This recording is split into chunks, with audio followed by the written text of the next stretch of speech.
I have Ezekiel Kralen's latest installment of his story about the two little dogs and his legal battles and rent-paying arrangements and so on. This one is called Diddly Squat. Ezekiel Kralen wrote, Email correspondence, May 25th, last year. Subject, Deke just had to use my phone today. Continued. Date, May 25th, evening. Now, it is my wont every morning to sit for a few minutes on the steps of a corner store on 16th and Noe while taking sips of my coffee. From that vantage point, you can see the entire intersection of Market and those two streets, including a slice of my block up to the bus stop stall. However, just when you turn that corner, you also get a glimpse of the parking meter 20 feet further down and almost in front of my building's gate, the spot where Deke and Mutz usually park themselves when visiting. So unless Deke were intently focused in the direction of that corner by the steps, and for which he'd have to be standing up as well, no way could he spot me once I plunked my ass down. I figured then I was safe for a couple of minutes respite before returning hovel and dealing with my Cajun monkey's latest demands. But wouldn't you know it, Watson, the split second it took to turn that corner, he sighted yours truly and started to wave me over with a hurry-up gesture. I sighed then in resignation. Alas, my brief doorstep dally was not to be, and coffee and muffin would have to be postponed for the nonce, along with a real breakfast. As I slowly plodded across 16th Street with my left foot at an awkward side angle, I anticipated a bombardment of yells like, "Come on, hurry up, I don't got all day," but he did no such thing. I guess because he saw me limping and decided it was no prank. When I approached him with the pups calmly seated and tethered to the bike's handlebar about 10 feet away, with bicycle fully supported by the hefty speaker resting in the granny cart, so that was okay, he told me what's up. He needed to call some housing agency as he got a message from them yesterday afternoon, and no one at the tiny cabin site would let him use their phone to call back, or anyone else he met on the street that day who knows him. Sidebar. I have no idea how he got the message. If no one had a phone handy, perhaps those who run the mini village received it, but don't allow any of their charges to use their own phone. I hate where I'm living now, he declared, albeit with a broad smile on his mug, and when you have a chance to live somewhere else, you got to move fast, stay on top. Sidebar. I think his main gripe, or at least one of them, is the couple who reside right next door in the attached unit and argue late into the night. However, his other complaint is also legit. They're all on fentanyl over there. I don't want to be around that stuff. Kudos for him. Sure, I replied. Let me go upstairs right now and fetch my phone.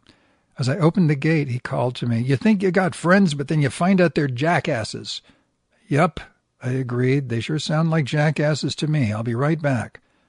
I placed my coffee and muffin on the workstation, put the Moto E in my pocket, and returned downstairs. "Tell me the number, I'll dial it, and then hand you my phone," I instructed him. And with that, he took the smartphone, and I crouched down to adore the quadrupeds who so patiently awaited my hugs. The conversation took barely a minute. The person he needed to speak to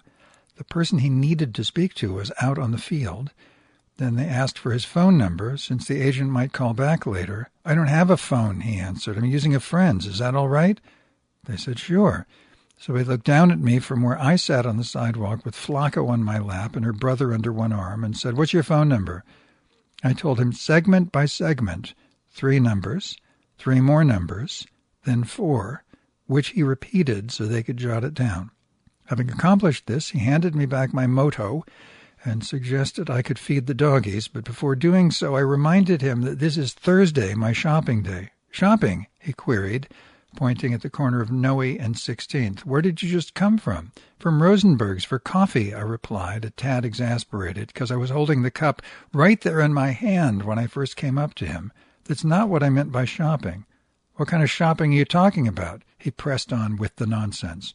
"I told you twice already in the past week," I blurted out. "Shopping for groceries. I need Monday and Thursday to do my grocery shopping. Duh!" "Do you mean at these corner stores you always go to?" "No, of course not. If that's all I meant, I wouldn't need to tell you I won't be around for those 2 days." I slowly fumed.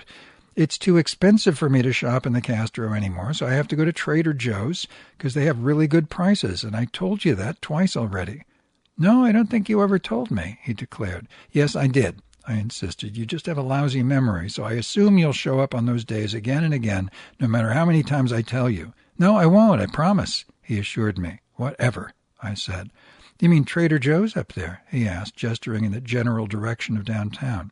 Yes, it's the nearest one. I paused, then looked him straight in the eye and said, Well, do you have any other dumb questions? Sidebar. I'm honestly surprised he didn't ask about that large bulge in my hoodie's right side pocket. After all, it's so obvious, and he's so curious about the pettiest things, but he did not, and thus my blueberry muffin remained secure from prying fingers. Deke's wry grin betrayed his trickster nature as he replied, I guess not. Well, that's just dandy, I finished. Now, let me get the pups their breakfast. So I limped back hovel, prepared their victuals, filled another bowl with water and snapped a lid on it, then limped back downstairs with all 3 bowls under one arm and the other hand to steady them, while maneuvering around 2 elevator workers by the landing. I didn't tell you before, but there's a side door right next to the landing, which opens onto the elevator shaft. After I set down the bowls beside his cart, Deke made another request. Oh, can you bring me a razor? Are you kidding? I squawked. My foot is injured. I'm not going to go back upstairs just for that. You can survive another day without a razor. Why didn't you ask me earlier when I was going to fix them a meal? For your information, Deke's essentially hairless and doesn't really need to shave, ever. So I have diddly squat sympathy for his going without a razor. To be continued.